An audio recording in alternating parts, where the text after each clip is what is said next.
ভোরে পাকিস্তানে গুরুত্বপূর্ণ সাধারণ নির্বাচনের জন্য ভোট গ্রহণ শুরু হয়েছে, যেখানে লক্ষাধিক ভোটার আগামী 5 বছরের জন্য একটি নতুন সরকার নির্বাচন করবেন।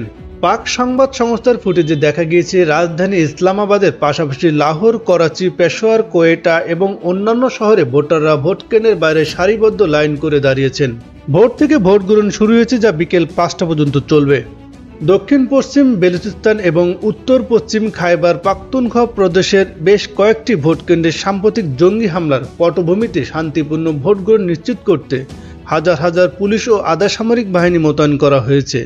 স্বরাষ্ট্র মন্ত্রণালয় এক বিবৃতিতে জানিয়েছেন, সন্ত্রাসী হামলার পর নির্বাচনের আগে সরকার সাময়িকভাবে সারা দেশে মোবাইল ফোন পরিষেবা স্থগিত করেছে। পাকিস্তানের নির্বাচন কমিশন ইসিপির তথ্যমতে প্রায় 150টি রাজনৈতিক দলের 28,626 জন প্রার্থী সারা দেশে জাতীয় পরিষদ এবং প্রাদেশিক পরিষদের আসনগুলির জন্য প্রতিদ্বন্দ্বিতা করছেন। নির্বাচনকে ঘিরে প্রায় 100 আন্তর্জাতিক পর্যবেক্ষক নির্বাচন পর্যবেক্ষণ করবেন।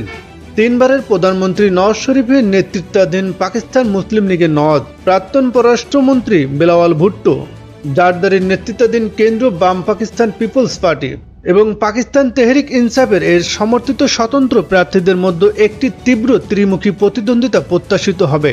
উল্লেখ্য যে ইনসাফ পার্টির তার প্রতিষ্ঠাতা এবং সাবেক পাক প্রধানমন্ত্রী ইমরান খান এখনও কারাগারে রয়েছেন। দুর্নীতি ও রাষ্ট্রীয় গোপনীয়তা ফাঁস সহ 3টি পৃথক মামলায় তাকে সাজা দেওয়া হয়েছে। ইসিপি তার দলকে নির্বাচনকে প্রতিদ্বন্দ্বিতাকারী প্রার্থীদের চিহ্নিত করতে তারা আইকনিক ক্রিকেট ব্যাট নির্বাচনী প্রতীক ব্যবহার করতেও বাধা দিয়েছে। জামায়াত ইসলামী, জমিয়াত ওলেমায়ে ইসলাম, মুত্তাহিদ কওমি মুভমেন্ট, আওয়ামী ন্যাশনাল পার্টি এবং বেলুচিস্তান ন্যাশনাল পার্টি সহ আরও বেশ কয়েকটি আঞ্চলিক ও ধর্মীয় রাজনৈতিক দলের জাতীয় ও প্রাদেশিক পরিষদের আসনের জন্য প্রতিদ্বন্দ্বিতা করছেন। একটি দলের সাধারণ সংখ্যাগরিষ্ঠতা নিয়ে কেন্দ্রীয় সরকার গঠনের জন্য 169টি আসন প্রয়োজন।